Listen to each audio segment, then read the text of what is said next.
There's a man in our town, he is a man of great renown. He never comes out till the sun goes down, Paddy Doyle the poacher. Well, the local squire is going mad, a peaceful life he's never had. He can only blame one lad, Paddy Doyle the poacher.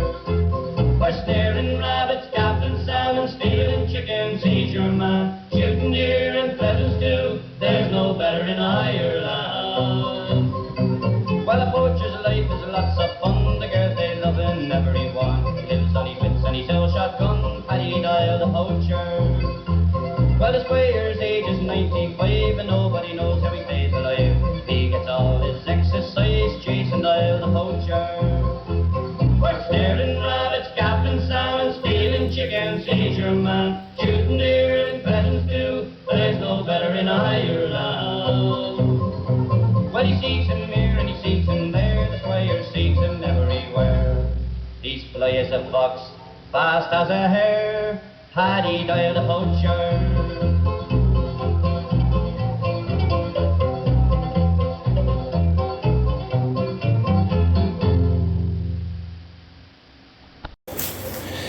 Okay guys, we've come out to check the traps again, and the two traps that didn't catch last time caught this time. So we got quite a young squirrel here,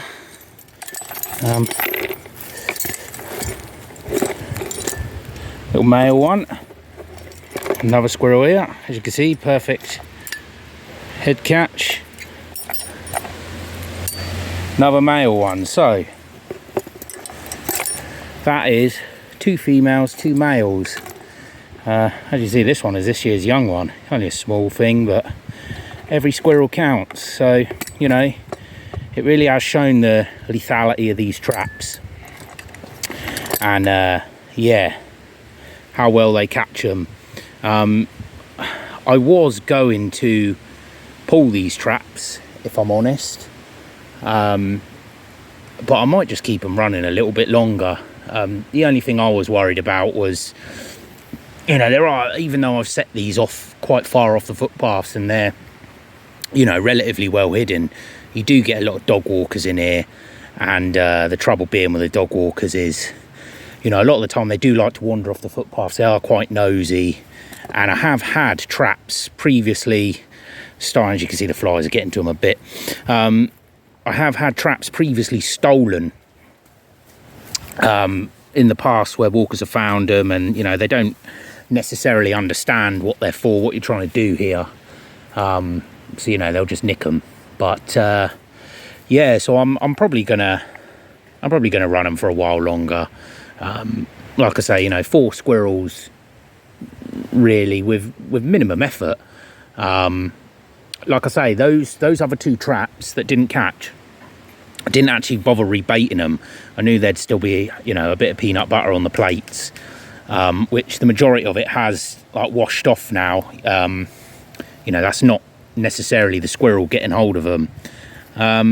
So yeah, like I say, I didn't rebait them. I just let them to sit.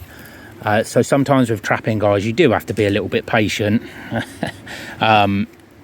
You know, you leave these traps to sit and they will catch. You know, the squirrels will find them. It's just at this time of year, as I said in the previous video, there is like a real abundance of food around, natural food around for them this time of year of autumn, with the beech mast, acorns, stuff like that. So, you know, but the benefits of this time of year is these squirrels are on the ground. They spend a lot of time on the ground. They're you know, foraging for food, caching it away, you know, for the harder winter times. You know, these squirrels don't hibernate. They sort of like semi-hibernate. They go a little bit more dormant in the winter. Obviously, all they do during the winter is they'll come out, find their cache of food, because there's nothing else for them to eat. So, yeah, I thought I'd bring you this quick video of a little update. So, yeah, what I was talking about in my last video is... we've got a lot of like fallen down trees in here in this pine section where you know, where the wind's got to them, but it's really like stuff like this young tree that's fallen, and you can see it's fallen sort of and got hooked up on another tree. Now generally when you get these, squirrels will use them as like a highway.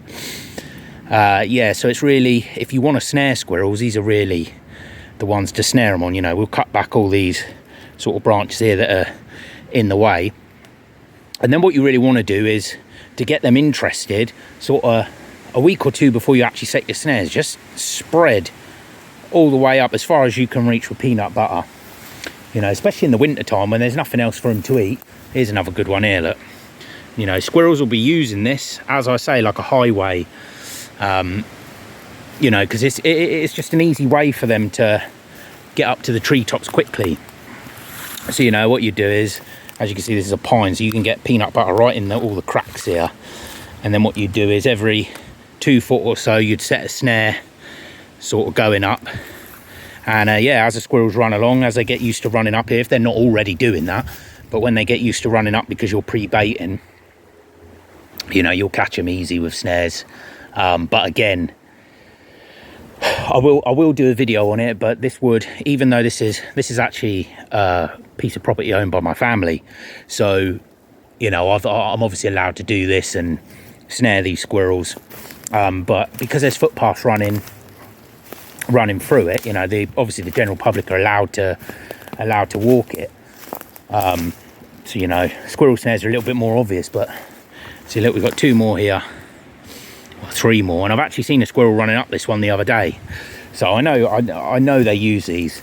Like I say, there is a lot of squirrels in this wood, and they are a nuisance, a big nuisance. So yeah, we're gonna probably run these traps for a little while longer, and yeah, hopefully catch a few more.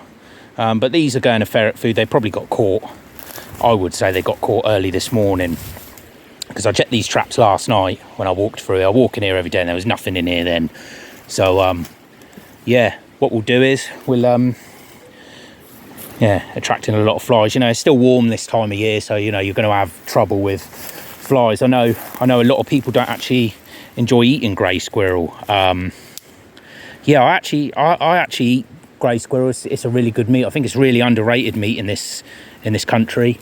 But yeah, it's definitely worth a try. Personally, I find it better than rabbit. But yeah, these ones, as you know, they probably got caught early this morning. It's now 2:30. You know, the flies have got to them a bit. So they'll go and feed the ferrets anyway. You know, nothing is wasted. Even though these are a pest, they're not going to be wasted. I'm certainly not going to waste them. If I don't eat them myself, it either goes for dog or ferret food. So yeah, but this really shows you the you know, how handy these traps really are, because the beauty of traps is, you know, I can't always get out and shoot this wood. So the beauty of traps is when you set them, you can leave them alone, and you know they're there working for you while you're not. So yeah, we are going to run them out again. I'll have to come back probably tomorrow. I'll leave these here. I'll come back tomorrow with my bait and everything. I didn't bring it out with me today, and yeah, we shall see. And I'm sure now these tunnels, the squirrels have found every single one. I've caught in every single trap now, and in every trap placement. So you know, now they've got some smell about them and some scent. I'll rebait the pans of the trap, and I'm sure I'll catch a few more squirrels. You know, really, I'm probably now going to leave these down until the leaves are off. Once the leaves are off and I can get in here with my 410 shotgun, I'll do so. Because, you know, in the grand scheme of things, with a 410 shotgun, I am going to be able to take a lot more squirrels, you know, in a day than I'd trap sort of like in a month, really, in reality, with 4 traps. You know, last time I was in here shooting with the 410, I had 2 days out, 2 mornings out, probably an hour each morning, and I believe I shot 23 one morning. I came back, you know, that was 2 weeks before Christmas. 2 weeks after Christmas I came back and I shot 13. Well, no, I shot 14 actually. One got stuck up in a tree. But yeah, so really that just tells you how many squirrels are in here. and you know, the problems we face. I don't know if I said in the previous video, I can't quite remember, but this, just right down to the end of the wood there's a huge National Trust estate, which is, you know, many thousands of acres of woodland, and yeah, the rangers just don't do any control in there because of the public perception. They don't trap because traps get tampered with. They can rarely shoot now, so yeah, they generally just leave the squirrels alone, not through their own choice, but it's just something they have to do now. So yeah, it's a bit of a never-ending story for me in this wood. You know, as soon as I clear them in the autumn / winter, you know, leave it a few months, come spring, they're you know, they've repopulated from the National Trust. But yeah, so we should carry on anyway, and there'll be more videos of squirrels. There'll be another one of squirrel shooting. There'll be another there'll be a snaring one, another video on snaring. And yeah, as normal, guys, there's going to be some ferreting videos. I'm going to be out this Sunday, probably on a piece of permission, doing a bit of ferreting. One of my other farmers contacted me and said they've cut all the headlands now on a big place, so we can get up there and make a start. So yes, and some more lamping, and yeah, I'll try and get some more lamping footage. You know, I know I don't bring you a lot of lamping or ferreting, you know, compared to other channels. Believe me, I'm out a lot more than what you see on my YouTube. It's just sometimes it's a bit of a pain to film, especially with lamping and stuff like that. So yeah, I tend to hold back. I really want to bring you guys the best footage I possibly can. But yeah, it's a beautiful day here. I love this time of year in the autumn in the woods. Everything's changing. The leaves are just starting to fall now. It seems everything, you know, especially the squirrels, are really rushing to try and get food collected for winter. And yeah, hopefully we're going to have a nice cold one this year, cold frosty one, good for ferreting. And yeah, so as always, if you're new to the channel, please like the video. That helps us get noticed. And hit the subscribe button. I've got plenty more to come for you. And yeah, so from me, from Bryn, and from these squirrels, it's see you next time, guys, and have a good weekend.